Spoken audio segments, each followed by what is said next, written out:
샬롬. 오늘은 기도에 대해서 공부하는 시간을 갖도록 하겠습니다. 우리 기독교 신앙은 제일 그 신앙생활의 중심에 기도 생활이 있습니다. 그래서 하나님께서 이 기도를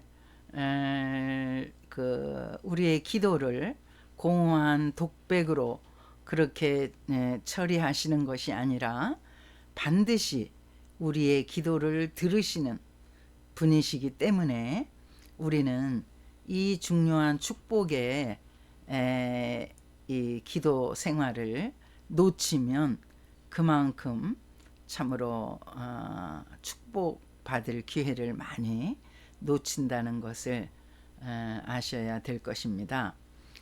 오늘 본문이 이제 사무엘상 1장 한나 기도의 모본은 그 한나의 기도를 많이 꼽거든요. 그래서 한나의 상황을 잠깐 본문을 제가 읽어드리도록 하겠습니다. 사무엘상 1장 10절입니다. 한나가 마음이 괴로워서 여호와께 기도하고 통곡하며 서원하여 이르되 만군의 여호와여, 만일 주의 여종의 고통을 돌보시고 나를 기억하사 주의 여종을 잊지 아니하시고 주의 여종에게 아들을 주시면 내가 그의 평생에 그를 여호와께 드리고 삭도를 그의 머리에 대지 아니하겠나이다. 두 절을 여러분에게 읽어드렸는데요. 한나가 어떤 상황이었냐 하면 마음이 괴로워서 하나님께 기도하고 통곡했다. 이런 내용이 지금 있습니다. 여러분, 기도는 중언부언하는 것이 아닙니다. 다른 사람들이 다 기도하니까 그저 어떤 그 의례적인 습관으로 그렇게 중언부언하다가 자리를 뜨면 되는 것이 아니라 기도는 정말 죽을 힘을 다해서 기도해야 하는 것입니다. 한나가 지금 기도할 때 아주 고통 가운데서 통곡을 하면서 기도했다는 것입니다. 그의 상황을 여러분들이 잘 아시죠? 이제 그 한나가 자식이 없었습니다. 그래가지고 이제 그 엘가나 남편이 이제 한나에게 자식이 없어서 그 분인나라는 여인을 취해서 그 여인은 또 자식을 쑥쑥 놔가지고 그 7이나 뒀다고 성경에 기록이 돼 있습니다. 그러니 옆에서 지켜보고 있던 한나는 얼마나 마음이 괴로웠겠습니까? 정말 자기는 자식 하나만 있어도 만족할 텐데 어떻게 하나님은 분인나에게는 이렇게 많은 자식을 주시고 자기에게는 한 자식도 허락하시지 않으시나. 정말 그 마음이 괴롭고 통곡을 했다는 그러한 그 기록을 보면 한나의 마음을 우리가 잘 알 수 있지 않습니까? 이 한나의 처한 상황, 그리고 한나가 하나님 앞에 나와서 어떤 자세로 기도를 하고 있는가를 우리는 아주 유념해서 봐야 할 것입니다. 기도는 이렇게 정말 고통 가운데서 하나님께 부르짖는 것이 기도입니다. 하나님, 제 기도를 들어주시면 너무 좋겠고, 안 들어주셔도 뭐 지금까지도 그냥저냥 살았는데 뭐 할 수 없고, 들어주시면 참 감사하겠고, 이렇게 너무나 교만하게 기도하는 것은요, 그 응답이 되지 않는 것이고 하나님이 듣지도 않은 것이고, 설사 기도가 응답이 됐다 하더라도 그것은 하나님이 기도 응답을 하셨다기보다도 그냥 그게 그렇게 이제 될 수밖에 없는 그러한 그 과정에서 일어난 것이지 하나님이 그 기도를 기쁘게 받으셨다고 해석할 수는 없습니다. 그러면 기도는 이 한나와 같이 정말 그 마음을 다 찢어서 하나님께 통곡하며 자기의 억울함과 분통 터짐을 드러내는 것이 이제 기도입니다. 한나는 더구나 한나의 기도 그 11절에 보면요. 하나님 여종의 고통을 돌아보셔서 나를 기억하사 주의 여종을 잊지 아니하시고 주의 여종에게 아들을 주시면 내가 그의 평생에 그를 여호와께 드리고 삭도를 그의 머리에 대지 아니하겠나이다. 그러니까 이 아들을 주시면 이 아들을 내 것으로 하지 않고 하나님께 바치겠습니다. 그냥 내가 아들이 없다가 하나 생겼으니까 얼마나 애지중지 기쁘겠어요. 그런데 내 것으로 삼지 않겠습니다. 하나님께 드리겠습니다. 여기서 삭도를 대지 않겠다는 것은 그냥 보통 아이들을 키우듯이 키우지 않고 이 당시에 하나님께 이제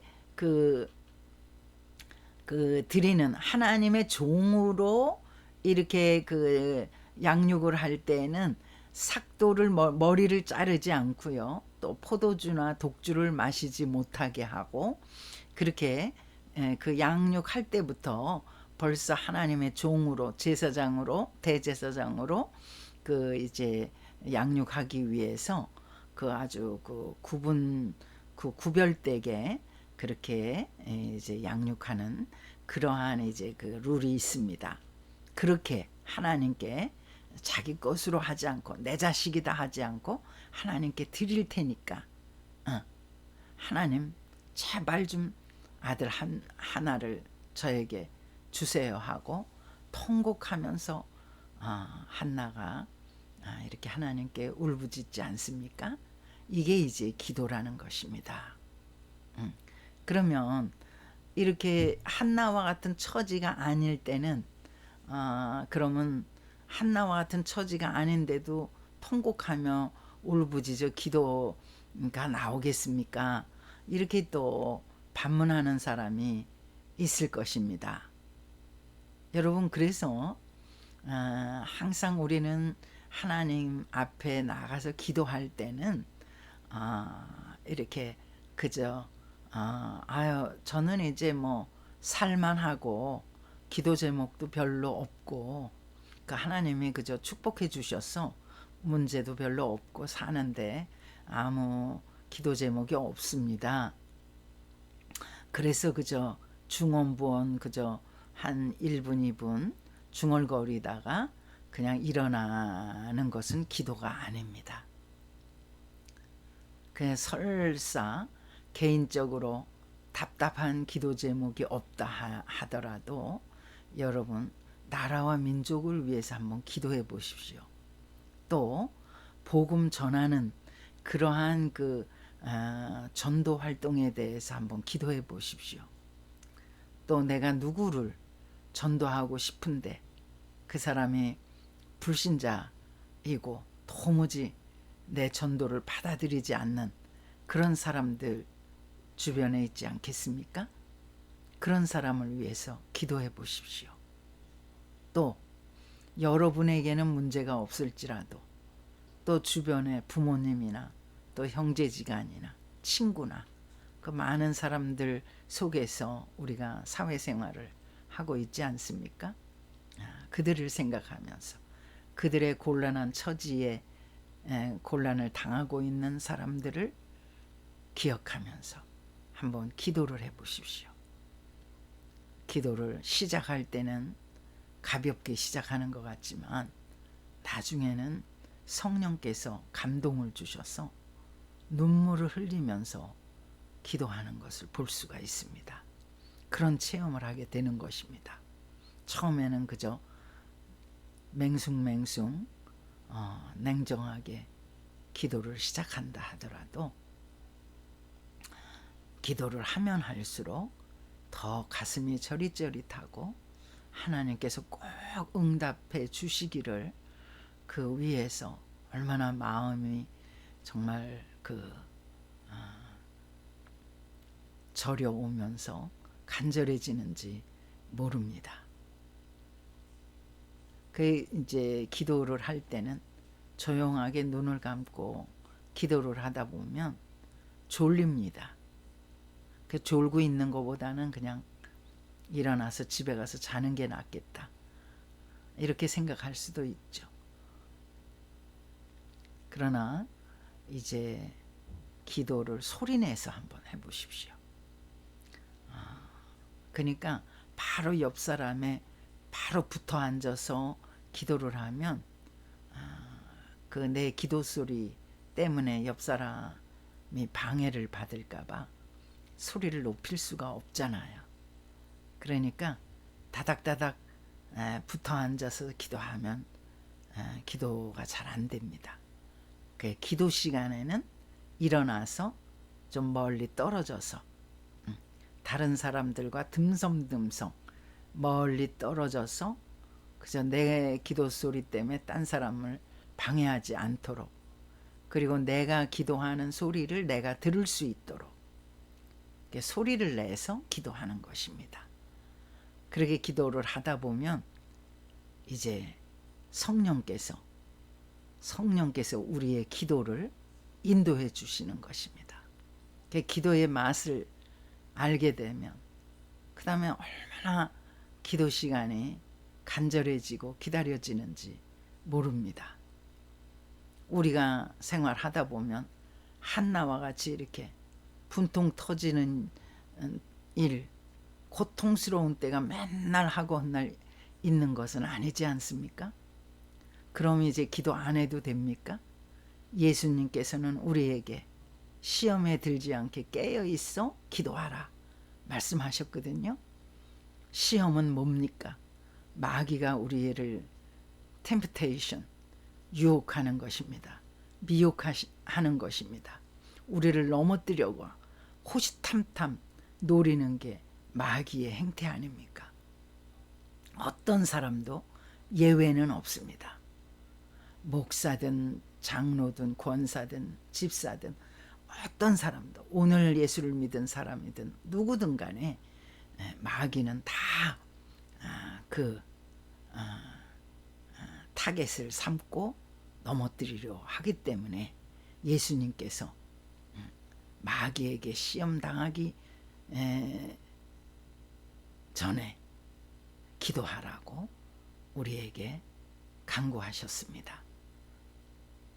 권면해 주셨습니다. 그리고 친히 기도의 모본을 예수님께서 보여주셨습니다. 우리 주님께서는 항상 새벽에, 오히려 미명에, 그 마가복음 1장 14, 15절 보시면 새벽 오히려 미명에, 미명이라는 건 아직 동트기 전이죠. 해가 뜨기 전이죠. 그때 일어나셔서 한적한 곳에, 그 제자들이 함께 있기 때문에 제자들과 떨어져서 혼자 기도하셔야 되니까 한적한 곳으로 가셔서 기도하셨다. 예수님의 생활 사역에, 예수님의 공생의 사역의 상당 부분이 기도 생활이셨던 것입니다. 습관을 쫓아 기도하셨다. 누가복음 22장에는 예수님이 습관을 쫓아 기도하러 산에 올라가시다, 이렇게 말씀하시거든요. 그 말씀이 있습니다. 너는 내게 부르짖으라, 내가 내게 응답하겠고 내가 알지 못하는 크고 비밀한 일을 내게 보이리라. 우리가 기도한 것보다, 우리가 기도하면서 기대한 것보다 크고 비밀한 것, great and unsearchable things you do not know, 내가 알지 못하는 크고 비밀한 일, unsearchable, 그러니까 정말 우리가 상상도 할 수 없는 그런 일을 우리에게 보여주시겠다고 약속하셨거든요. 기도는 약속입니다. 하나님을 믿는 자녀는 정말 그 한탄하고 괴로워서 극단적인 선택을 하려고 계획하고 이러면 안 됩니다. 정말 그러한 나쁜 생각을 하기 직전에 하나님께로 돌이켜서 하나님께 살려달라고 간구해야 합니다. 요즘에 많은 소문이 뭡니까? 누가 극단적인 선택을 했다, 누가 뭐를 했다, 계속 불행한 소식이 들려오지 않습니까? 그런 정말 그 어려움에 빠졌을 때, 정말 그 명예가 실추되는 일을 벌였을 때, 자기 자신이 부끄러울 때, 그때 주님께 찾아 나오는 것입니다. 우리가 의인은 없나니 하나도 없으며 다 죄인이라고 우리 주님 말씀하셨는데 누가 누구를 정죄할 수가 있겠습니까? 하나님께 나와서 하나님께 길을 보여달라고, 하나님께 살려달라고 부르짖으면 반드시 하나님께서는 길을 열어주시고 살 길을 보여주시는 것입니다. 오래 믿고 모태신앙이고 교회에서 충성하고 또 대대로 그 예수님을 믿고 이러한 사람만 하나님께서 사랑하시고 기도를 응답하시는 분이 아니라 오늘 이 시간 하나님께로 돌이키는 그 사람을 하나님은 찾고 계시는 것입니다. 그 많은 사람들이 내가 나 같은 사람이 어떻게 하나님의 축복을 받을 수 있을까요? 하나님의 응답을 어떻게 기대할 수 있을까요? 하면서 자책하는 그런 분들이 많이 있는데 그것은 잘못된 것입니다. 하나님은 정말 간절히 자기를 찾는 자를 만나시기를 원하시는 것입니다. 아무리 오래 믿었더라도 그저 기도할 때에 중언부언하고 간절한 마음이 없고 그저 하나님이 들어주시면 땡큐고 안 들어주셔도 뭐 할 수 없고 이런 그 태도는 하나님 절대 기뻐하지 않으십니다. 하나님의 그 기도 듣지도 않으십니다. 그러나 내가 오늘 돌이켜서 내가 어제까지는 죄를 산같이 많이 쌓고 그렇게 하나님을 불순종하고 우상 숭배를 하고 죄를 졌다 하더라도 오늘 바로 이 순간에 내가 돌이켜서 하나님을 찾고 내 죄를 고백하고 하나님께 내 살 길을 열어달라고 부르짖으면 이 한나와 같이 하나님께서 그 기도를 들어주실 뿐만 아니라 한나는 어떻게 기도했나요? 지금 한나는 아들 하나만 주시면 내가 그 아들을 하나님께 바치겠습니다. 이렇게 아까 기도한 거를 보셨잖아요. 그런데 하나님께서는 한나에게 어떻게 하셨는지 아십니까? 하나가 아니라 5을 주신 거예요. 5을. 그러니까 토탈 6이 되는 거죠. 사무엘까지. 사무엘을 주시고 그 다음에 여기 제가 읽어드릴게요.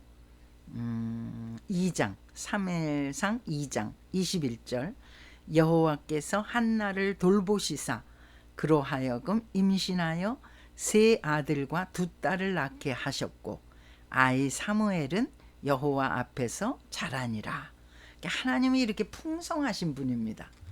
이렇게 풍성하셔서 하나님이 그저 하나 달라 그러면 그냥 5 주시고 6 주시고 10을 주시고 30배 60배 100배를 주시는 풍성하신 분이지 째째하신 분이 절대 아니에요. 우리는 우리의 마음이 너무 속이 좁고 째째하잖아요. 우리 인간들은 너무 째째합니다. 속이 얼마나 좁습니까? 하나님은 너무 풍성하신 은혜가 풍성하신 하나님이에요. 그러니까 우리가 구한 것보다 넘치게 주시는 분이 하나님이심을 믿으시기 바랍니다. 그래서 하나님의 생각은 인간 생각과 다르다 그래서 하나님의 생각은 높고 인간의 생각은 땅의 생각, 하나님 생각은 하늘의 생각, 차원이 다른 거죠. 우리가 하나님을 믿는 것은 정말 수지가 맞는 일이에요. 하나님을 의심하지 마시고 하나님의 독생자 예수 그리스도 나의 구원자로 보내주셨기 때문에 나의 구원자 예수 그리스도를 의지해서 그 이름으로 기도하는 거예요. 너희가 내 이름으로 기도하면 내가 응해 주리라. 응? 그렇게 예수님께서 요한복음 15장에 말씀하셨잖아요. 제가 요한복음 15장도 한번 읽어드리겠습니다. 요한복음 15장 제가 5절 한번 읽어드릴까요? 나는 포도나무요 너희는 가지라. 그가 내 안에 내가 그 안에 거하면 사람이 열매를 많이 맺나니 나를 떠나서는 너희가 아무것도 할 수 없음이라. 제가 7절을 또 읽어드리겠습니다. 너희가 내 안에 거하고 내 말이 너희 안에 거하면 무엇이든지 원하는 대로 구하라. 그리하면 이루리라. 이게 우리 주님께서 직접 말씀하신 거거든요. 너희가 내 안에 거하고 우리가 예수님 안에 거해야 되는 거예요. 내 말이 예수님 말씀이죠. 하나님 말씀이죠. 우리 안에 거하면 하나님 말씀이 우리 안에 거하면 이 하나님 말씀이 우리 안에 거한다는 것은 뭐 우리가 마음에다가 하나님 말씀을 하나님 말씀을 묵상하고 생각하고 그 다음에 행동하는 것입니다. 말씀대로 실천하는 것입니다. 그것이 바로 내 말이 너희 안에 거한다는 말입니다. 무엇이든지 원하는 대로 구하라. 그리하면 이루리라. 무엇이든지 원하는 대로 구하라. 그리하면 이루리라. 우리 주님이 직접 말씀하신 바가 아닙니까? 그래서 기도는 정말 그 수지 맞는 일입니다. 그 하늘에는 정말 그 많은 그 택배가 쌓여 있다 그러잖아요. 그래서 기도를 구하지 않아서 하나님께서 구하면 주시려고 많이 그 박스에다 담아 놓으셨는데 그거를 기도를 안 해서 보낼 수가 없어서 택배로 보낼 수가 없어서 그렇게 산더미 같이 쌓여 있다는 것입니다. 그만큼 하나님을 믿는 하나님 자녀들이 예수님을 십자가의 보혈로 죄가 씻김 받은 하나님의 자녀들이 그냥 게으르고 나태해서 또 이 기도의 이 원리를 몰라서 기도를 하지 않으니까 그 응답을 받지 못하고 계속 정말 고통 가운데 살거나 또한 밋밋하게 살거나 이게 하나님의 뜻이 아닙니다. 하나님의 뜻은 우리가 역동적으로 이 땅에서도 살고 많은 사람들에게도 하나님을 소개하고 하나님의 축복을 소개하고 예수 그리스도를 전파하는 것이 그 하나님이 기뻐하시는 일이고 우리가 구원받은 우리가 마땅히 감당해야 할 그러한 태도임을 믿습니다. 오늘은 기도에 대해서 여기까지 말씀을 전했습니다. 할렐루야. 다음 시간까지 평안하십시오.